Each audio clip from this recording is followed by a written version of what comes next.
Welcome everyone to this week's episode of Pixel Peak. Let's just hope our show doesn't have the bugs or technical issues that our topic for this week's analysis does, right? Whoa, Bobby, spoiler warning much.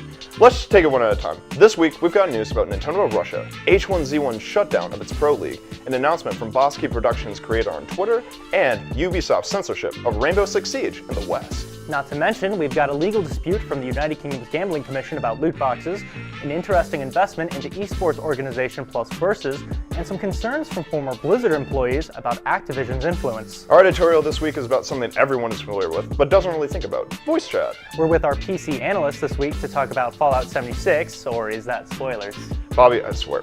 Logan will be reviewing Red Dead Redemption 2 this week, so maybe he'll be able to give it back to me. One can only hope, my friend. The sooner we get this started, the sooner you can chase down Logan to get your game back. So, I'm Bobby Eggins. I'm Jean-Louis Clark, and we hope you enjoy your stay here on Pixel Peak.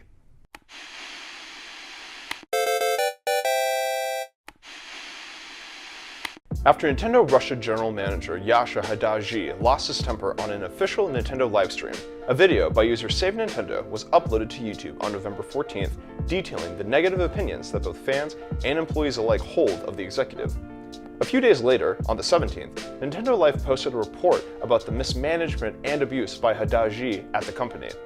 After the video blew up online, one anonymous employee told Nintendo Life that they teared up in happiness upon seeing it, because Hadaji's abuse was finally beginning to come to light. Along with several other anonymous employees, the source insisted that the tantrum was far from an isolated incident, and that the general manager was prone to inappropriate and even violent outbursts.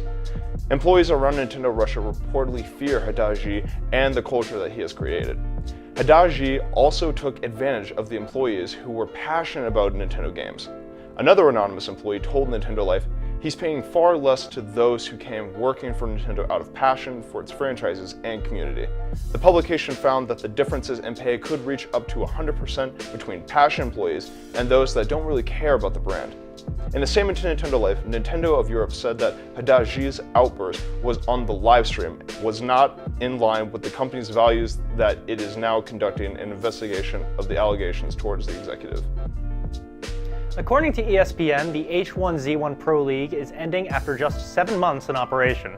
This came shortly after reports of other issues within the league surfaced via VP Esports, like missed payments for teams and visa issues for players. Teams were supposed to receive stipends of $400,000 in 2 installments to split between player salaries and content creation, but the league didn't follow through on the second installment, which was supposed to reach teams on September 15th. Sources told ESPN the teams requested the second installment multiple times, but the league failed to pay them each time. Larger teams in the league, like Cloud9, Team Vitality, and Team Solo Mid, have been able to continue paying their players out of their own pocket, but smaller, less established esport organizations had to stop paying them altogether. In a message obtained by ESPN, Twin Galaxies co-chairman Jace Hall said in a league group messaging server, "It's with a heavy heart that a letter has been sent to the league's team organizations providing notice that the second split has been suspended indefinitely, and that a second league season will not be renewed or scheduled at this time. As a result, teams have been immediately released from their league-specific obligations." Cliff Bleszinski, former developer at Epic Games and creator of now-defunct studio Boss Key Productions, said on social media last week that he would never be making another game. In response to a user on Twitter saying that players who purchased Lawbreakers after Boss Key's shutdown, Bleszinski said, "I paid my employees, their 401ks, and their healthcare, even months after the studio folded so they could care for their families. I didn't take a salary myself for 2 years. I get you're sad, but God, this kind of stuff is another reason I am never making another game." Former Boss Key's employee Zach Lowry disputed this, saying that his severance only lasted 3 weeks, to which Bleszinski responded by saying he had hyperbolized the length, but stood by his action towards former employees. Bleszinski later elaborated upon his tweets in a Facebook post and said, "We're in a world where expectations for a product are so off the charts, as are marketing budgets, that game budgets are so crazy that the average consumer can't wrap their head around the cost of making said product." He also said that he enjoyed his time with games, but that the thought of returning to work on another wasn't something that interested him. Earlier in November, Rainbow Six Siege developer Ubisoft Montreal announced that to help the game during its expansion into Eastern markets, they would be removing certain aesthetic features from the shooter. East Asian governments, namely China, enforce heavy censorship of media entering the country. In order to be sold in the market, Ubisoft was required to make changes accordingly. Content airing on the violent side, like certain icons, blood in the environment, and art on the walls, would be removed worldwide alongside references to gambling and sexual content in order to help the game thrive as a spectator sport in Asian markets. Western players didn't take the changes lightly and clamored for Ubisoft Montreal to leave the game untouched in North America and Europe. The developer listened, and last week, Ubisoft Montreal announced in a blog post that the changes would be rolled back in the international version of the game, while still making the changes in new Rainbow Six Siege markets. Explaining why the company decided to revert the game back to its old, more risque ways, Ubisoft said, "We have been following the conversation with our community closely over the past couple of weeks, alongside regular discussions with our internal Ubisoft team. And we want to ensure that the experience for all of our players, especially those that have been with us from the beginning, remains as true to the original artistic intent as possible." After concern for increasing gambling activity among children in the UK, a report titled Young People and Gambling was published by Great Britain's Gambling Commission on November 21st. This led to a lot of media coverage connecting the report to the controversial topic of loot boxes, and the Gambling Commission clarified the following day that the inclusion of loot boxes within a game wasn't considered gambling, at least not yet. As it stands, the UK says purchasable loot boxes are harmless, but sees the betting of in-game cosmetics on game outcomes as connected to illegal gambling. The US shares this perspective, as websites that allowed users to bet on character skins or weapons on games within titles like Dota 2 and CSGO have already been getting shut down by Valve Software in recent years. Because of the popularity of the loot box debate, though, the Gambling Commission wants to look into the topic further. Until the next report, the Gambling Commission says that they are gathering as much information and data on loot boxes as they can to determine whether or not opening the microtransaction is truly connected to illegal gambling behavior. What really is bringing in the cash for the video games industry isn't gambling or loot boxes, though, it's esports. Last Tuesday, high school esports organization PlayVS secured over $30 million for its Series B funding round with huge sponsors like Adidas, Samsung, the LA Dodgers, and even American rapper Sean Diddy Combs. On top of funding, PlayVS also saw new partnerships with Psyonix and Hi-Rez Studio, the developers of Rocket League and Smite, respectively. In response to these new connections, CEO of PlayVS, Delane Parnell, made the following statement to Variety. "One of the reasons we're most excited about esports is accessibility. With this new round of funding and the addition of Rocket League and Smite, we're able to take another huge step forward as we open the pathways for more students to compete and be recognized in the burgeoning esports industry." There could be even more money to be made in the video game industry, though, at least according to Activision. Activision's Amrita Ahuja became Blizzard's CFO earlier this year, and she has been pushing a priority on cutting expenses based on statements by Kotaku by former employees. These employees left the company because they thought Activision was influencing Blizzard's company operations, and even said every little thing was being scrutinized from a spending perspective. Blizzard still rakes in the cash from online services and microtransactions across their available library, but Ahuja says that the lack of any new IPs should cause a shift in financial focus. Ahuja's vision for Blizzard is to show shareholders a success like Overwatch every couple of years, and it's because of this new mentality that the company's development philosophy should see changes. With the recent backlash about Diablo Immortal and the newest Overwatch updates, let's hope that these changes end up being good ones. Now we welcome PC analyst Walker Peters for this week's analysis.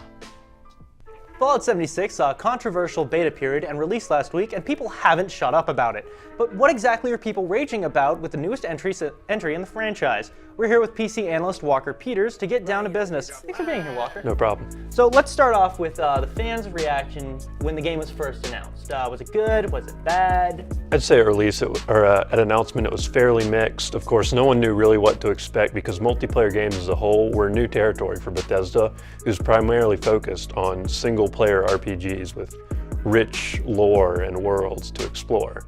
But it was more mixed, I'd say, than almost any of their games to date, based on initial trailers. Now, with the release last week, have those mixed reviews changed? What with critics and players now being able to actually physically play the game? Reviews are still mixed, although you could also just say they're poor, generally way below average. Of course, when the game came out, user reviews for it, which are often exaggerated, were showing a lot of zeros, ones, very low scores. But when the critic reviews came out, it was clear they weren't as exaggerated as people think. And I believe the game currently has a 55 on Metacritic. So, Mr. Peters, we're also getting reports that the price of the game has already dropped within the last week. What is this looking like for Bethesda? This looks very bad for Bethesda in terms of consumer confidence.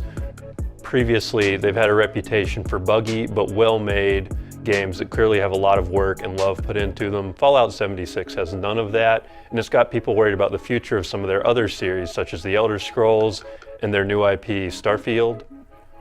Okay, so I mean, I guess going off of that, you mentioned bugs, and that's actually curious because the idea that Bethesda apparently is still using the same engine from a few years back. So why do you think that is? You think that's just a cost-saving measure, or just an inability to want to move forward? Well, it's not uncommon to build off of existing engines in the game industry. Of course, look at Valve's Source engine. That was built off Gold Source, which was built off, I don't even know, it's so old.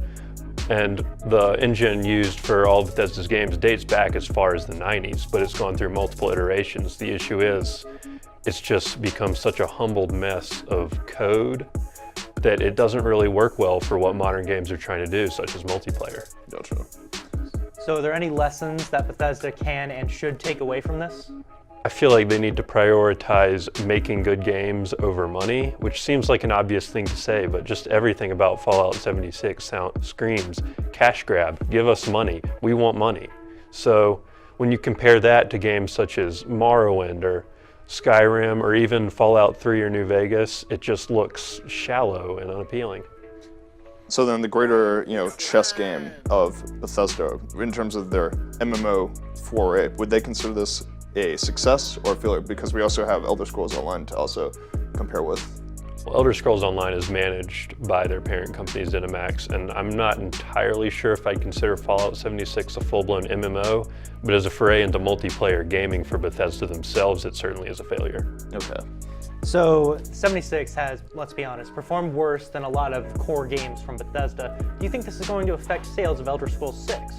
I believe Elder Scrolls 6 is too far in the future for it to leave a huge impact, even if Bethesda doesn't change much. And of course, it doesn't have the same name. That's something people are going to associate with it. It's coming from a different IP, so people will expect different things. And my hopes are Bethesda will realize their mistakes with Fallout 76 and put more care into Elder Scrolls 6 and Starfield. So what you're saying is you don't think Bethesda in the future is going to experience a lot of fallout from this? Well played. And I think going off of that, do you think a year from now, speaking of the future, do you think the community in this game will still be active, or do you think it will just be another step into an unfortunate wasteland? It's hard to say. Bethesda has, of course, promised continued support for the game for years to come, and part of the issue with that is a lot of people are angry because they felt like they bought an unfinished game on release. Why would you buy a game on release if it's not going to be finished for another few years? It's separate than more content continuously getting added. The game right now feels just unfinished. So have you heard any major bugs with the game? What are some of the most noteworthy bugs that exist in Fallout 76 right now? Oh boy. So one particularly infamous one was the server crashed when players fired 3 nukes simultaneously. Of course, that does not look good. One I heard about earlier today involved players becoming super mutants that are indestructible, cannot be harmed by normal players, and can obliterate anything in their path by looping values below 0, integer overflow, a bunch of math terms I don't really know. Well, I'm being told by our floor manager that we're just about out of time, but thank you so much for coming today, man. We really enjoyed having you on and hearing a bit about this game that, maybe should have had a little more work before it was released. Now, let's send it to Jean-Luc for this week's editorial.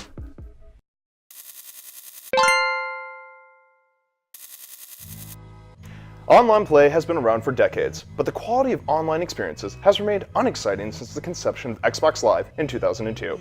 There have been plenty of hindrances to online play since then, sometimes at the fault of network security, and sometimes due to lazy game development. But these mistakes have provided the opportunity for improvement.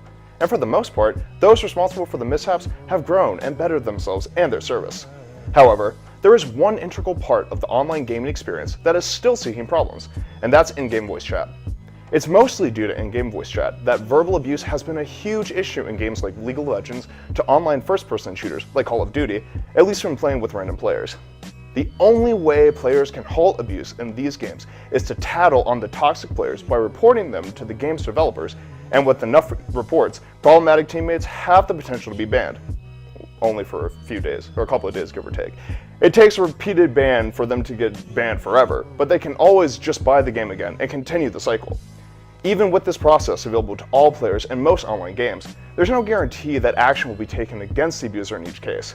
They have to be seen as a generally toxic player in order to be taken care of. Although an attempt was made through a reporting system, any chance of having problematic players removed from the game's community through the feature is non-existent because of the lack of true consequences. Now, that being said, toxic behavior is noticeably reduced when positive play is rewarded.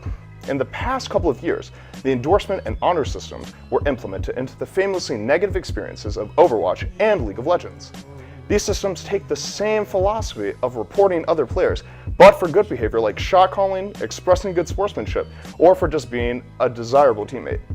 Because of the immediacy of an endorsement level with visual feedback, normally explosive players try to contain themselves, while normally encouraging players are rewarded with a nice looking badge on their profile. Unfortunately, the system backfires for highly competitive players who may be afraid that their aggressive shot calling can be seen as a negative behavior, and for extremely positive players that can expect more of a reward from being consistently helpful. Players need to see more than one loot box a month to be totally swayed by the system of positive reinforcement, and serious communication through voice chat needs to be seen as valuable and desired by each competitive games community. Game developers aren't exclusively responsible for positive communications though. Nintendo's approach to online communications with the Switch, as scrutinized as it is, comes the closest to providing a positive communication experience, despite its fair share of problems. Up until the release of the Switch, Nintendo only ever provided the voice chat hardware called WeSpeak, which was only compatible with a handful of games. Now, the Nintendo Switch Online app for mobile devices such as their primary communication platform, which means that players who want to have engage in voice chat need to have a phone or a tablet to get started. On top of that, players need to be friends to initiate a call, and 12-digit friend codes have genuinely discouraged the mass adding of friends that's possible on other platforms. This all sounds negative, but the effort that players need to go through to undergo voice chat on the Switch serves as a barrier for those that are impatient or too young to know what they're getting themselves into. It also helps that in-grouping of friends or the establishment of teams to create a more uplifting online experience. Not only is this the intent of most online games currently trending, but discouraging playing online with randomly selected players helps define what Nintendo sees as the ideal way of playing online games. Game developers and publishers alike are trying their best to make online communications as positive as possible, but there will always be people out there who take voice chat to a negative extreme. Even if a game doesn't provide benefits for positive online behavior, be sure to spread the positivity when you're gaming over the holidays. Playing video games is ultimately about having fun, and being able to play good games with people around the world holds the potential for many once-in-a-lifetime experiences. Thank you to writer Tanner Mizelle for this editorial, and now for a review of this year's biggest blockbuster, we send it to Logan Berg. Thank you kindly, John Luke. Howdy partner, I'm Logan Berg, and you best saddle up because it's high time for a Red Dead Redemption 2 review. Red Dead Redemption 2 is the long-awaited return of the Red Dead series, an action-adventure published and developed by Rockstar Games set in the American West. Red Dead released on October 26th for Xbox One and PlayStation 4, having been pushed back from its original projection of spring. But I can't fault Rockstar for delaying this behemoth of a game. And I'm not just referring to its roughly 100GB installation. Red Dead Redemption 2 is a massively open game, with your travels taking you through a number of distinct regions and environments. From the snowy opening, I was astonished by the visuals, and turning on cinematic mode felt like I was watching a bona fide Western movie. And as the game opened up, the sheer scope of the environment took my appreciation to a new level. For a game to capture the allure of the American Western, you have to have the freedom and desire to saddle up and ride off into the sunset. And Red Dead nails this perfectly. Sure, there's fast travel you can unlock, but I honestly never felt like skipping the journey. The destinations themselves aren't anything to ignore either. The various settlements throughout the game all felt like they had a purpose, like they were authentic cities that had developed their own character in the world. There you can find a great number of things to fill your time, whether you're looking to blow off some steam at the saloon, curious to watch one of those fancy motion pictures, or in a desperate need for a bath. I spent far more time than I care to admit just sitting around the saloon playing poker. And for all these breathtaking landscapes and interesting locations, what stuck with me was what lived within them. Rockstar Games' most impressive feat with Red Dead is creating a living, breathing world. Traveling around is so fun because it seems as if anything can happen on the trail, that there's things happening and you can just stumble upon them. A trip back to camp can be derailed when you see some O'Driscoll boys trying to rob a carriage. Even contact with nameless random NPCs felt solid, with the addition of a system where you can greet, antagonize, or even rob people you meet. If someone gives you a rude pass, you can respond in kind until it escalates into a fight. I think part of why St. Denis is my favorite location was my introduction to it. On the way there, I encountered a wounded man who needed help, and being a good Samaritan, I urgently carried him to the town doctor. I stuck around to make sure he'd survive and return to my errands. It was a little thing, but it really made the city feel alive. That's what turns Red Dead from a good game to a fantastic game for me. The little stories, the interesting characters. It's the charlatan selling a get-rich-quick book. It's the preacher struggling with alcoholism. It's the lonely, armless veteran who just wants a human connection. There's so many wonderful characters in the game, and they're all doing their own thing. It's up for you to stumble upon them.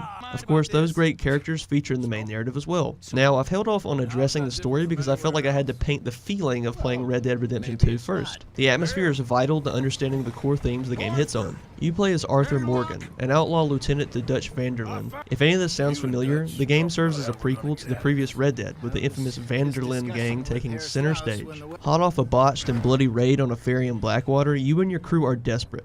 The game starts in 1899, and the West is becoming rapidly less wild, and gangs like yours have found themselves surrounded on all sides by encroaching civilization. The world you know is dying, and with it the ideals of total freedom. In a sense, the beautiful world and open setting that Rockstar created for you to empathize with is being killed off, and men like Dutch van der Linde intend to die fighting for it. Simply put, I found this dynamic super interesting, as even though Dutch is by no means a good man, the game puts you in a position that makes you consider some of his points. Naturally, this central conflict ends up being pretty violent. If you're familiar with the preceding Red Dead game or Grand Theft Auto in general, you can imagine the feel of gunplay, as there's no real remarkable changes beyond minor things like maintenance. The same can be said about the controls. It can often feel like you're driving a boat, not a person at times, but it's nothing that ever really detracted from my experience once I got used to it. It did lead to some honestly hilarious moments for me though. Then there's your standard weapon wheel with larger weapons that you can stash on your horse, and an item wheel for actions like hiding your face during crimes. Nothing ever beats using the lasso though, whether it's to torment some would-be murderer or to rustle up a new mount. Speaking of which, horse management was actually a really interesting element of the game for me, as it really encourages you to become connected to your trusty steed. Remaining with a horse longer and treating it well leads to special abilities like this sidestep. And if you got money to burn, you can even get your horse groomed at the stables. Customization applies tenfold to Arthur Morgan himself. Over time, his hair grows, and when you shave, you can specify which parts of the facial hair to trim, leading to neat variety. Or if you go to a proper barber, you can pick from certain styles and haircuts. Just the same, you have a ton of options for clothing. You can't just be the deadliest gun in the West, you've got to be the most stylish too. From hats to chaps, you really have a chance to make your Arthur unique.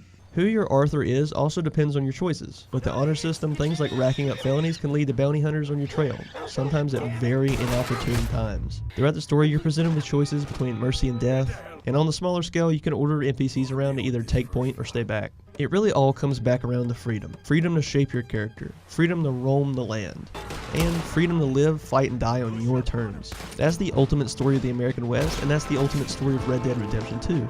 Go get your best climbing horse, because this is the top of the mountain gaming experience. And that's why here at the top of the mountain, there's two types of people. Those who own Red Dead, and those who want Red Dead. I recommend you be the former. That was Red Dead Redemption 2. Now let's giddy up and go on over to Bobby and John Luke. Yes! I finally get to play Red Dead!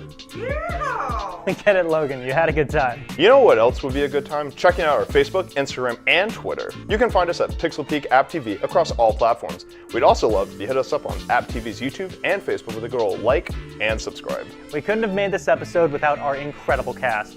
Hats off to writers Max Stein and Tanner Mizelle, reviewer Logan Berg, analyst Walker Peters, and producers Kyle Presley and Will Strickland. New episodes premiere live on AppTV every Wednesday at 4 p.m. and at 4:15 on the same day on AppTV's YouTube channel. Impress us by watching us on TV and on YouTube. And that rounds up today's episode. I'm Bobby Eggins. I'm Jean-Luc Clark, and we hope you enjoyed your stay here on Pixel Peak.